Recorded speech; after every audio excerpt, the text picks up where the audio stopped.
പ്രിയമുള്ളവരെ, പുതിയൊരു അധ്യായത്തിലേക്ക് നമ്മൾ പോകുന്നു. ഇന്ന് നമ്മൾ സൂര്യനെ കുറിച്ച് പറഞ്ഞു.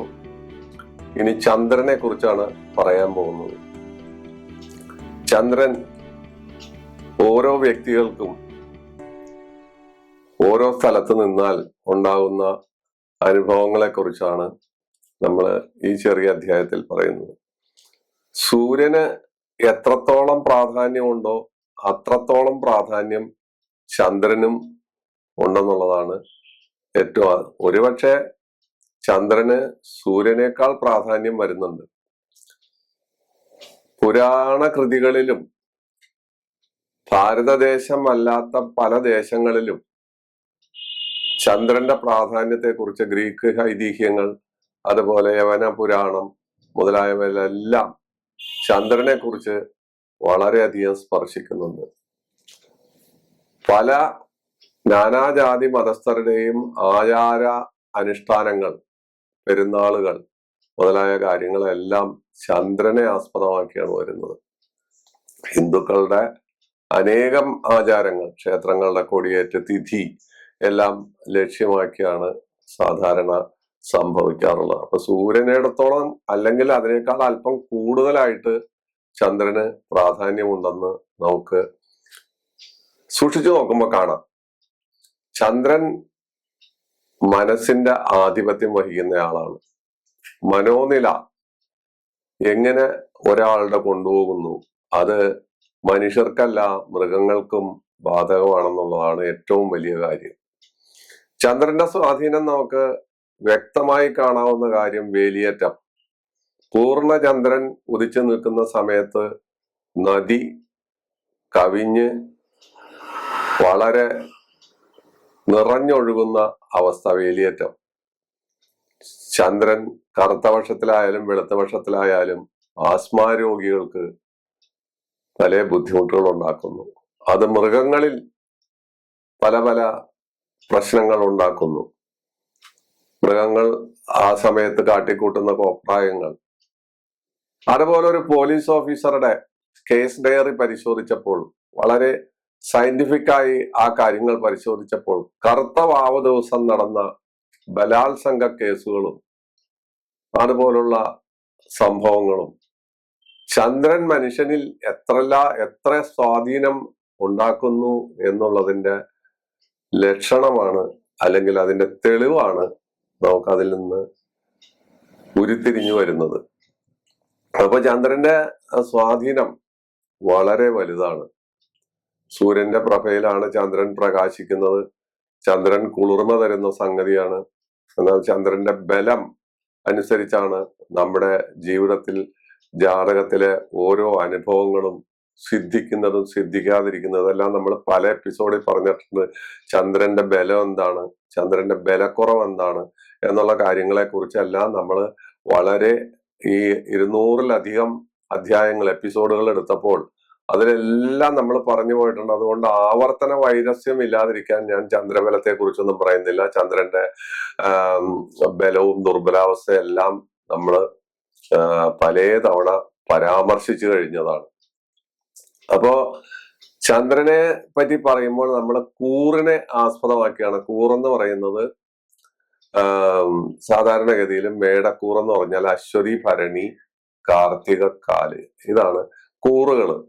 അതുപോലെ എടവക്കൂർ എന്ന് പറഞ്ഞാൽ അടുത്ത നക്ഷത്രങ്ങൾ എന്ന് വെച്ചാൽ 2.25 ദിവസം ചന്ദ്രൻ ഒരു കൂറിൽ സഞ്ചരിക്കുന്നു അല്ലെങ്കിൽ നിൽക്കുന്നു. 2.25 ദിവസം എന്ന് വെച്ചാൽ 135 നാഴിക എന്ന് വെച്ചാല് 54 മണിക്കൂർ. ഇത്രയും സമയമാണ് ഒരു കൂറിൽ ചന്ദ്രൻ സഞ്ചരിക്കുന്നത്. ഇപ്പൊ മേടക്കൂർ എന്ന് പറയുമ്പോൾ ആ മേടക്കൂറിൽ സഞ്ചരിക്കുമ്പോൾ അശ്വതി, ഭരണി, കാർത്തിക, കാല് നക്ഷത്രങ്ങളിൽ ചന്ദ്രൻ സഞ്ചരിക്കുന്നു. അത് കഴിഞ്ഞത് എടവക്കൂറിലേക്ക് പുറപ്പെടുന്നു. അവിടെയും ഇതേപോലെ 2.25 ദിവസമാണ് ചന്ദ്രൻ ഒരു കൂറിൽ സഞ്ചരിക്കുന്നത്. സൂര്യനെ പോലെ അല്ല ചന്ദ്രന്റെ സഞ്ചാരം. അപ്പോ അത് പ്രത്യേകം നമ്മൾ മനസ്സിലാക്കുക. ചന്ദ്രന്റെ സഞ്ചാരം ഇങ്ങനെയാണ്. അപ്പോ കർക്കടകം, എടവം, തിങ്കളാഴ്ച ദിവസം, അതുപോലെ വർഗോത്തമം ചെയ്യാന്ന് വെച്ചാൽ മേടത്തിൽ ചന്ദ്രൻ നിൽക്കുന്നു. അത് നമ്മുടെ ഗ്രഹനിലയിലും അംശകത്തിലും ഒരേ സ്ഥലത്ത് തന്നെ നിൽക്കുന്നതിനാണ് വർഗോത്തമം എന്ന് പറയുന്നത്. വർഗോത്തമം ചെയ്യുക, അതുപോലെ ഉച്ചക്ഷേത്രത്തിൽ നവാംശകം ചെയ്യുക, ഉച്ചക്ഷേത്രത്തിൽ നിൽക്കുക, ലഗ്നാൽ 4-ൽ നിൽക്കുക, രാത്രി ജനനം വരിക, ദക്ഷിണായനത്തിൽ ജനിക്കുക, ഇങ്ങനെയൊക്കെ വന്നാൽ വളരെ ഗുണപരമായ നേട്ടങ്ങൾ ചന്ദ്രൻ നൽകും. ഇത് പ്രത്യേകം ശ്രദ്ധിച്ചിരിക്കണം. ഞാൻ ഈ പറഞ്ഞ ഈ കാര്യങ്ങളെല്ലാം വളരെ കൂലങ്കഷമായിട്ട് നമ്മൾ മനസ്സിലാക്കിയിട്ട് വേണം ചന്ദ്രനോട് അടുക്കാൻ. അല്ലെങ്കിൽ നിങ്ങൾ സാധാരണ ചോദിക്കുന്ന രീതിയിൽ സാധാരണ അനേകം നാനാ ദിക്കുകളിൽ നിന്നും ലോകത്തിന്റെ എല്ലാ ഭാഗത്തു നിന്നും ഇത് കേൾക്കുന്ന ആളുകൾ സംശയ ദൃഷ്ടിയാ ചോദിക്കുക, എന്റെ ചന്ദ്രൻ ഇന്നയിലാണല്ലോ, എന്റെ ചന്ദ്രൻ അവിടെയാണല്ലോ, ഇവിടെയാണല്ലോ എന്നൊക്കെ പറയും. അതിന് ഒരുപാട് നിയമങ്ങളുണ്ട്. ആ നിയമങ്ങളെ കുറിച്ചാണ് ഞാൻ ഭംഗ്യന്തരേണ സൂചിപ്പിച്ചത്. അനേകം നിയമങ്ങളുണ്ട്. അത് മുഴുവൻ ഈ ഒരു കൊച്ചു അധ്യായത്തിൽ നമുക്ക് പറഞ്ഞു തീർക്കാൻ പറ്റാത്തത്രയും കാര്യങ്ങളാണ്. അപ്പോ നമ്മള് ഇവിടെ പറയാൻ പോകുന്നത്, ഓരോ സ്ഥലത്തും മേടത്തിൽ നമ്മൾ ജനിക്കുമ്പോൾ മേടത്തിൽ ചന്ദ്രൻ നിൽക്കുന്നു.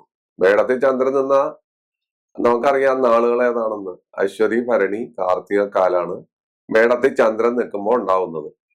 ആ മേടത്തിൽ ചന്ദ്രൻ നിന്നാൽ ഈ വ്യക്തി ചന്ദ്രനെ പോലെ സുന്ദരനായിരിക്കും. വട്ടമുഖം, നല്ല ഭംഗിയുള്ള കണ്ണുകൾ, അതുപോലെ നല്ല ശരീരപ്രകൃതി. അത് സന്താനങ്ങളിൽ മൂത്തവനായി ജനിക്കാം. ആണിലായാലും പെണ്ണിലായാലും മൂത്ത സന്തതിയായി ജനിക്കാം. പിടിവാശി കൂടുതലായിരിക്കും, അസൂയാലുമായിരിക്കും, ഇലക്കറികളിൽ താല്പര്യം ഉണ്ടായിരിക്കും. അവർക്ക് അവരുടേതായ സ്വഭാവവിശേഷങ്ങൾ, അവർ പറയുന്നതെല്ലാം വേദാന്തമാണ്, അല്ലെങ്കിൽ അവർ പറയുന്നത് മറ്റുള്ളവരെ അംഗീകരിച്ചോളണം എന്നുള്ള സ്വഭാവവിശേഷം. സർക്കാർ ജോലി, അല്ലെങ്കിൽ ഉന്നതമായ അവസ്ഥ, മന്ത്രിസ്ഥാനം, MLA സ്ഥാനം, അതുപോലെയുള്ള കാര്യങ്ങളെല്ലാം ഈ മേടത്തിൽ ചന്ദ്രൻ. എല്ലാവർക്കും ഈ 140 കോടി ജനങ്ങളുള്ളവർക്ക് മേടത്തിൽ ചന്ദ്രൻ അനേക കോടി ഉണ്ടാവും. ഇവരെല്ലാം ഞാൻ ഈ പറയുന്ന കാര്യങ്ങൾ വന്നോളന്നില്ല. ഏതെങ്കിലും കാര്യങ്ങൾ ഈ രീതിയിൽ വരാം എന്നുള്ളതാണ് മേടത്തിൽ ചന്ദ്രൻ നിൽക്കുന്നവരുടെ പ്രത്യേകത. മേടത്തിൽ ചന്ദ്രൻ നിൽക്കുക, മേടക്കൂറിൽ, മേടമാസത്തിലല്ല, മേടക്കൂറിൽ ചന്ദ്രൻ നിൽക്കുക. ചന്ദ്രനെ എപ്പോഴും നമ്മൾ കൂറിനെ ആസ്പദമാക്കിയാണ് ചിന്തിക്കുന്നതെന്ന് ഞാൻ നേരത്തെ പറഞ്ഞു. ഇനി മേടം കഴിഞ്ഞാൽ എടവക്കൂറാണ്. എടവക്കൂറ് വരുന്നത് കാർത്തിക മുക്കാലും രോഹിണിയും മകീരത്തിൽ അരയും ആണ് ആ നക്ഷത്രത്തില്. എന്നല്ല, ആ കൂറിൽ ചന്ദ്രൻ വരുമ്പോൾ അത് എടവം എന്ന് പറയുന്നത് ചന്ദ്രന്റെ ഉച്ചക്ഷേത്രവും കൂടിയാണത്. ചന്ദ്രന് വളരെ ബലമുള്ള ഒരു ക്ഷേത്രവും കൂടിയാണത്.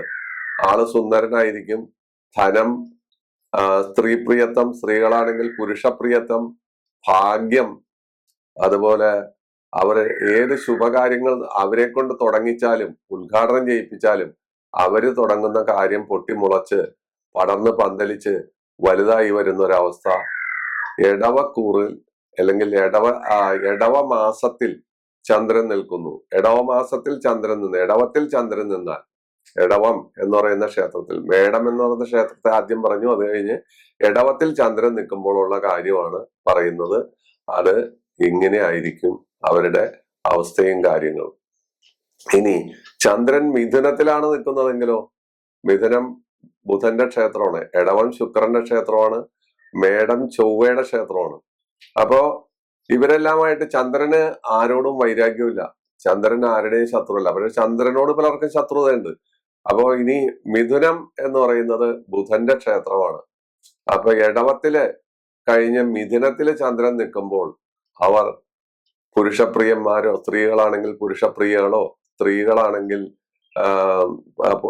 പുരുഷന്മാരാണെങ്കിൽ സ്ത്രീപ്രിയത്വമുള്ളവരോ, ശാസ്ത്രീയമായ കാര്യങ്ങൾ പഠിക്കുന്നവരോ, കണക്കിൽ വിദഗ്ധന്മാരോ, ജ്യോതിഷ പണ്ഡിതന്മാരോ, കവികളോ, കലാകാരന്മാരോ, നടന്മാരോ, ഇങ്ങനെയുള്ള പല തരത്തിലുള്ള അറിവുള്ള വ്യക്തികളായിരിക്കും മിഥുനത്തിൽ ചന്ദ്രൻ വരുമ്പോൾ. മിഥുനത്തിൽ ചന്ദ്രൻ നിൽക്കുന്ന അവസ്ഥയില്, അത് ഞാൻ പറഞ്ഞു ചന്ദ്രന്റെ അവസ്ഥ നമ്മൾ നേരത്തെ ആദ്യം പറഞ്ഞു കൂറിനെ ആസ്പദമാക്കിയാണ് നമ്മൾ കൂടുതലും ചിന്തിക്കുന്നതെന്ന് പറഞ്ഞു. ഇനി കർക്കിടകത്തിലാണ് ചന്ദ്രൻ നിൽക്കുന്നതെങ്കിലോ, ചന്ദ്രൻ കർക്കിടകത്തിൽ നിൽക്കുന്നു, കർക്കിടകൻ രാശിയിൽ നിൽക്കുന്നു. അത് ചന്ദ്രന്റെ ഉച്ചക്ഷേത്രമാണ്. ചന്ദ്രനെ സംബന്ധിച്ചിടത്തോളം കർക്കിടകം സ്വക്ഷേത്രമാണ്. ഉച്ചക്ഷേത്രം ഇടവമാണ്, സ്വക്ഷേത്രമാണ്.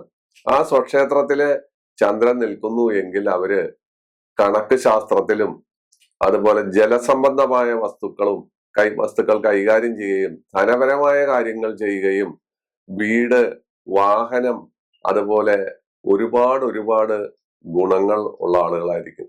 അവർക്ക് കയറ്റങ്ങളും ഇറക്കങ്ങളും ഉണ്ടായിക്കൊണ്ടിരിക്കും. ചന്ദ്രൻ 15 കാലം മുന്നോട്ട് കയറും, 15 കാലം കീഴ്പോട്ട് വരും, 15 ദിവസം കീഴ്പോട്ട് പോകും. അത് ചന്ദ്രന്റെ ബലാടിസ്ഥാനത്തിലാണ് കറുത്തവാവും വെളുത്തവാവും വരുന്നത്. അതുപോലെ ഈ കർക്കിടകത്തിൽ ചന്ദ്രൻ നിൽക്കുന്ന ആളുകൾക്ക് അനുഭവങ്ങൾ സാധാരണ കണ്ടുവരാറുണ്ട്. ഇനി ചിങ്ങമാസത്തിലാണ് ചന്ദ്രൻ നിൽക്കുന്നതെങ്കിലോ അവർക്ക് വിശാലമായ മുഖവും പുത്രസമ്പത്തും അതുപോലെ ഉദരരോഗം, ദന്തരോഗം മുതലായ കാര്യങ്ങളും കോപ സ്വഭാവവും ഉണ്ടാവും. അവര് സിംഹത്തെ പോലെ കോപിക്കും. സൂര്യന്റെ ക്ഷേത്രമാണ്. സൂര്യന്റെ ക്ഷേത്രത്തിൽ ആണ് ചന്ദ്രൻ നിൽക്കുന്ന ചിങ്ങം എന്ന് പറയുന്നത്. ചിങ്ങത്തിൽ ചന്ദ്രൻ എന്ന് പറഞ്ഞാൽ സൂര്യന്റെ ക്ഷേത്രമാണ് ചിങ്ങം. അവിടെ ചന്ദ്രൻ നിൽക്കുന്നു. അവിടെ ചന്ദ്രന് വലിയ പ്രതാപം കിട്ടാൻ പോണില്ല. എന്നിരുന്നാൽ പോലും ഈ ചിങ്ങമാസത്തിൽ ചന്ദ്രൻ സ്ഥിതി ചെയ്യുന്ന ആളുകളെ സംബന്ധിച്ചിടത്തോളം വരുന്ന അനുഭവത്തെ കുറിച്ചാണ് നമ്മൾ അനുഭവത്തിൽ നിന്ന് കണ്ടുവരുന്ന അനുഭവത്തെ കുറിച്ചാണ് പറയുന്നത്. കന്നിമാസത്തിലാണ് ചന്ദ്രൻ നിൽക്കുന്നതെങ്കിൽ അത് ബുധന്റെ ക്ഷേത്രമാണ്. കന്നി എന്ന് പറയുന്ന ബുധന്റെ ക്ഷേത്രമാണ്. അപ്പോ ചന്ദ്രനും ബുധനും തമ്മിലുള്ള ബന്ധത്തെ കുറിച്ചൊക്കെ നമ്മൾ പറഞ്ഞിട്ടുണ്ട്. അവര് തമ്മിലുള്ള ബന്ധം എന്താണ്? അച്ഛനും മകനുമാണ്. പക്ഷെ ചന്ദ്രന് ആരോടും വൈരാഗ്യമില്ല. ബുധന് ചന്ദ്രനോട് വലിയ പ്രിയമില്ലതാനും. എന്നാൽ കന്നിയിൽ ചന്ദ്രൻ നിൽക്കുമ്പോൾ അവർ സത്യം പറയുന്നവരും സരസന്മാരും മൃദുശരീരമുള്ളവരും പരധനവും വീടും വാഹനവും സ്ത്രീപ്രിയത്വവും അല്ലെങ്കിൽ പുരുഷപ്രിയത്വവും ഉള്ള ആളുകളായിരിക്കും. അവർ മിടുക്കന്മാരോ മിടുക്കത്തികളായിരിക്കും. സാമാന്യമായ സൗന്ദര്യം അവർക്കുണ്ടാവും. ഏത് കാര്യത്തിലും അവര് കന്നിയിൽ ചന്ദ്രൻ നിൽക്കുന്ന ആളുകള് വളരെ കേമന്മാരോ കേമത്തികളോ ആയിരിക്കും. അവരൊരിക്കലും വിരസന്മാരായിരിക്കില്ല. രാഷ്ട്രീയത്തിലായാലും പൊതുപ്രവർത്തനത്തിലായാലും അവർക്ക് അവരുടേതായ ഒരു ശൈലി ഉണ്ട്. ആരെയും ആകർഷിക്കാനുള്ള ഒരു കഴിവ് അവർക്ക് ഉണ്ടാകും. തുലാം രാശിയില് ചന്ദ്രൻ നിന്നാൽ അത്തരക്കാര്, തുലാം എന്ന് പറയുന്നത് ശുക്രന്റെ ക്ഷേത്രമാണ്. ശുക്രനും ചന്ദ്രനും തമ്മിൽ വലിയ പ്രശ്നങ്ങളൊന്നുമില്ല. പക്ഷെ തുലാം രാശിയിൽ ചന്ദ്രൻ നിന്നാല് അവര് ക്രയവിക്രയം എന്ന് വെച്ചാല് കച്ചവടക്കാര്, നല്ല കച്ചവടക്കാരായിരിക്കും, സുന്ദരന്മാരായിരിക്കും, സുന്ദരികളായിരിക്കും, രീതികലയിൽ താല്പര്യമുള്ളവരായിരിക്കും, നല്ല വിവാഹ ബന്ധമായിരിക്കും. അവരുടെ വാഹനങ്ങൾ നല്ല വാഹനങ്ങളായിരിക്കും. അവരിടപെടുന്ന ഏത് രംഗത്തും അവർക്ക് ഒരു കച്ചവടക്കണ്ണ് ഉണ്ടാവും.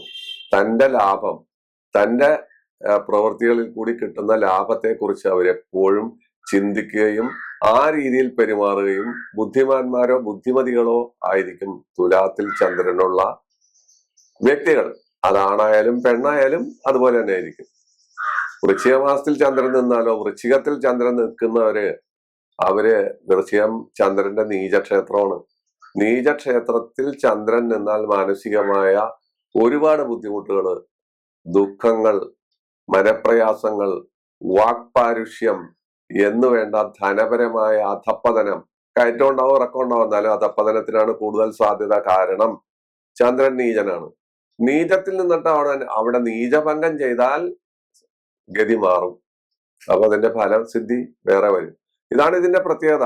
നമ്മൾ ഈ പറയുന്ന പോലെ തന്നെ കൃത്യമായി വരണമെന്നില്ല. നീചം ഉണ്ടെങ്കിൽ നീചഭംഗം ഉണ്ടോ എന്നും കൂടി നോക്കണം. നീചഭംഗം വന്നാൽ ഫലസിദ്ധിക്ക് വ്യത്യാസം വരും. അപ്പോ വൃശ്ചികത്തിലെ ചന്ദ്രൻ സാധാരണ ഗതിയില് വിഷവസ്തുക്കൾ കൈകാര്യം ചെയ്യാം. മരുന്ന് വിഷവസ്തുവാണ്.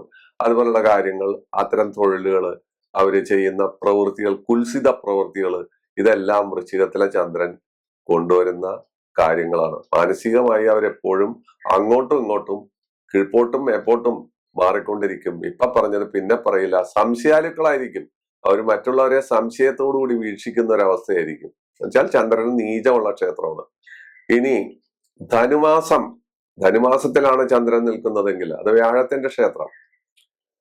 വ്യാഴത്തിന്റെ ക്ഷേത്രത്തിലാണ് ചന്ദ്രൻ നിൽക്കുന്നതെങ്കിൽ പിതൃധനം ലഭിക്കുക, വീട്, വാഹനം, നല്ല സന്താനങ്ങൾ, അതുപോലെ നല്ല പ്രസിദ്ധി, ജനസമ്മതി, തെരഞ്ഞെടുപ്പ് ജയം, MLA, മന്ത്രി, പഞ്ചായത്ത് പ്രസിഡന്റ്, പഞ്ചായത്ത് അംഗം മുതലായ കാര്യങ്ങളും, വക്കീൽ പണി, അതുപോലെ ജഡ്ജി ആവുക, അവരുടെ വാക്കുകൾ മറ്റുള്ളവർ ശ്രദ്ധിക്കുക, നല്ല പ്രസംഗകലയിൽ നല്ല ബിരുദം ഉണ്ടാവുക, ഇങ്ങനെയൊക്കെയുള്ള ഒരുപാട്, ഇത് വളരെ കുറച്ച് കാര്യങ്ങളെ പറഞ്ഞിട്ടുള്ളൂ, ഒരുപാട് കാര്യങ്ങളുണ്ട്.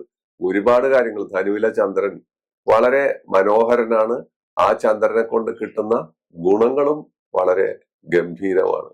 ഇനി മകരമാസത്തിലാണ് ചന്ദ്രൻ നിൽക്കുന്നതെങ്കിൽ ഭാര്യ കലഹം, ഭർത്തൃകലഹം, അതുപോലെ ധനനാശം, ഭാഗ്യദോഷം, എന്നാൽ ചില ഘട്ടങ്ങളിൽ ഭാഗ്യാനുഭവങ്ങൾ ഉണ്ടാകുകയും ചെയ്യും. ശനിയുടെ ക്ഷേത്രമാണ്. ശനിയുടെ ക്ഷേത്രമാണ് മകരം. ആ മകരമാസത്തിലാണ് ചന്ദ്രൻ നിൽക്കുന്നതെങ്കിൽ അത്തരം ആളുകളെ സംബന്ധിച്ച് അവർ ഈ പറയുന്ന വാക്ക് പാലിക്കാതിരിക്കുക, അവരുടെ വാക്കുകൾക്ക് സ്ഥിരതയില്ലാതിരിക്കുക, സമയനിഷ്ഠയില്ലാതിരിക്കുക, എപ്പോ വേണമെങ്കിലും എഴുന്നേക്കാം, എപ്പോ വേണമെങ്കിൽ കിടന്നുറങ്ങാം, എവിടെയും കിടന്നുറങ്ങാം, എന്തും ചെയ്യാം എന്നുള്ളൊരവസ്ഥയായിരിക്കും മകരത്തിൽ ചന്ദ്രൻ നിൽക്കുന്നത്. അതിലെ കുറച്ച് കാര്യങ്ങളെ പറയുന്നുള്ളൂ. ചില നീട്ടി പറഞ്ഞ് ഈ എപ്പിസോഡ് വലുതാക്കാതിരിക്കാനാണ് വളരെ കുറച്ച് കാര്യങ്ങൾ ടച്ച് ചെയ്യുന്നത്. ഇനി കുംഭമാസത്തിലാണ് ഈ ചന്ദ്രന്റെ സ്ഥിതിയെങ്കിലോ അവരും ഈ പറഞ്ഞ രീതിയിൽ വളരെ വിഷമകരമായ അന്തരീക്ഷത്തിൽ കൂടിയായിരിക്കും പോകുന്നത്. അവർ ധനപരമായി കീഴ്പോട്ട് പോവുകയും മേപ്പോട്ട് കയറുകയും കച്ചവടത്തിൽ പാളിച്ചകൾ വരികയും ഉയർച്ചകൾ വരികയും താഴ്ചകൾ വരികയും ചെയ്യും. അത് ചന്ദ്രന്റെ ബലത്തെ ആസ്പദമാക്കിയായിരിക്കും. അവരുടെ വാക്കുകൾക്ക് ഈ പറഞ്ഞ രീതിയിലുള്ള ഒരു കൃതകൃത്യതയോ കൃത്യനിഷ്ഠയോ ഇല്ല. അന്യരെ പഴി പറയുക, മറ്റുള്ളവരെ പഴിചാരി ജീവിക്കുക, അല്ലെങ്കിൽ മറ്റുള്ളവരിൽ കുറ്റം കണ്ടെത്തുക മുതലായ കാര്യങ്ങളുണ്ടാവും. വിരഹം, ദുഃഖം മുതലായ കാര്യങ്ങളുണ്ടാവും. പഴയ വീടുകളിലായിരിക്കും അവർ താമസിക്കുന്നത്, വാടക വീടായിരിക്കും, സ്വന്തം വീട് ഉണ്ടാവാൻ പ്രയാസം വരും. ഇങ്ങനെയൊക്കെയുള്ള കാര്യങ്ങൾ കുംഭത്തിലെ ചന്ദ്രൻ, കുംഭത്തിൽ നിൽക്കുന്ന ചന്ദ്രൻ. മീനത്തിൽ നിൽക്കുന്ന ചന്ദ്രൻ എന്ന് പറഞ്ഞാൽ, മീനം ആരുടെ ക്ഷേത്രം? അത് വ്യാഴത്തിന്റെ ക്ഷേത്രമാണ്. അവര് ജലമയമായ വസ്തുക്കൾ, മരുന്ന്, അതുപോലെ മത്സ്യബന്ധനം, ഫിഷിംഗ് ബോട്ട്, കപ്പലുകള്, അതുപോലെ ജലമയമായ വസ്തുക്കൾ, നിധി സൂക്ഷിപ്പ് എന്ന് വെച്ചാൽ ബാങ്ക് ജോലി, ട്രഷറി മുതലായ സ്ഥലത്തെല്ലാം ജോലി ചെയ്യുക, അതുപോലെ സുന്ദരമായ ശരീരം, നല്ല വാക്ക്, നല്ല പ്രവൃത്തി, ജനനേതൃത്വം, സമുദായ പ്രമാണിത്വം, അല്ലെങ്കിൽ അത് സ്ത്രീകൾക്കായാലും അവർക്കായാലും ഈ പറയുന്ന മീനമാസത്തിലെ ചന്ദ്രൻ ഗുണകരമായ അവസ്ഥയായിരിക്കും കൊടുക്കുന്നത്. അപ്പൊ ഓരോ മാസവും നമ്മള് മേടം മുതൽ മീനം വരെയുള്ള മാസങ്ങളിൽ ചന്ദ്രൻ നിന്നാലുള്ള കാര്യമാണ് പറഞ്ഞത്. ചന്ദ്രനെ നമ്മൾ കൂറിനെ ആസ്പദമാക്കിയാണ് കാര്യങ്ങൾ ചെയ്യുന്നതെന്നൊക്കെ നേരത്തെ പറഞ്ഞു. ഓരോ കൂറിൽ നിൽക്കുന്നത് നമുക്കറിയാം. മേടക്കൂർ ഏതാണ്, ഇടവക്കൂർ ഏതാണ്, അതിൽപ്പെട്ട നക്ഷത്രങ്ങൾ എന്താണെന്നൊക്കെ നമ്മൾ സവിസ്തരം പല എപ്പിസോഡിലും പറഞ്ഞിട്ടുണ്ട്.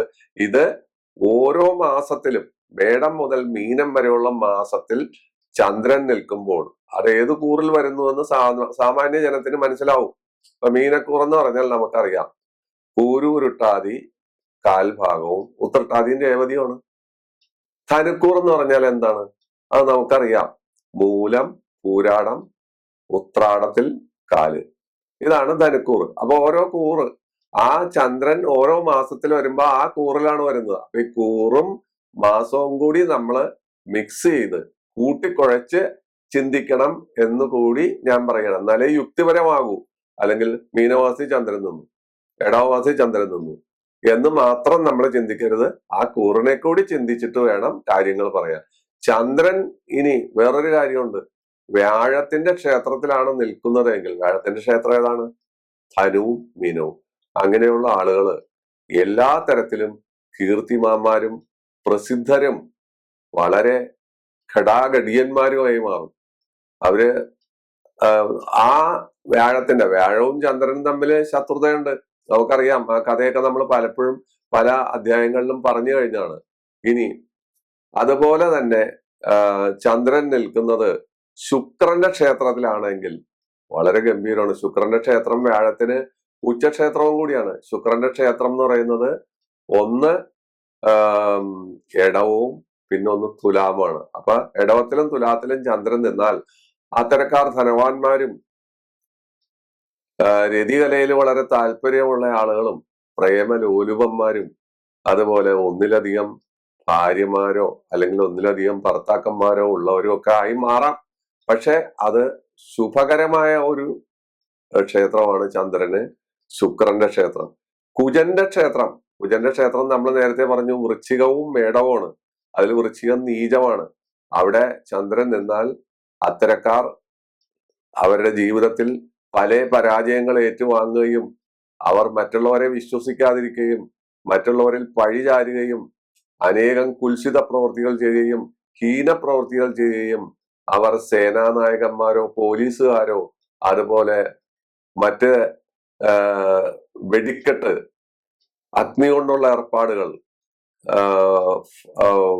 NCC നേവി മുതലായ സ്ഥലങ്ങളിൽ ജോലി ചെയ്യുകയോ ചെയ്യാം. അത് പല പ്രകാരേണയാകാം. വെടിക്കെട്ടൊക്കെ ഇതുമായിട്ട് അഗ്നിയായിട്ട് ബന്ധപ്പെട്ട ചൊവ്വ അഗ്നിയുടെ ആളാണ്. അപ്പൊ അതുകൊണ്ടാണ് അങ്ങനെ പറയുന്നത്. പിന്നെ കുജന്റെ ക്ഷേത്രം കഴിഞ്ഞാൽ പിന്നെ ശനിയുടെ ക്ഷേത്രമാണ്. ശനിയുടെ ക്ഷേത്രത്തിലാണ് ചന്ദ്രൻ നിൽക്കുന്നത് എങ്കിൽ ശനിയുടെ ക്ഷേത്രം ഏതൊക്കെയാണ്? മകരവും കുംഭവുമാണ്. നമ്മളത് പരാമർശിച്ചു പോയതാണ്. പക്ഷെ അത്തരം ആളുകളെ സംബന്ധിച്ച് അവര് പഴയ വീടുകളിൽ താമസിക്കുക, പഴമയെ താലോലിക്കുക, പുരാതനമായ വസ്തുക്കൾ സംഭരിക്കുക, പുരാവസ്തു ഗവേഷകരാകുക, തന്നെ എല്ലാവരും മടിയന്മാരായി തീരും. ധനസമ്പാദനത്തിൽ പോലും അവര് മടിയന്മാരായിരിക്കും.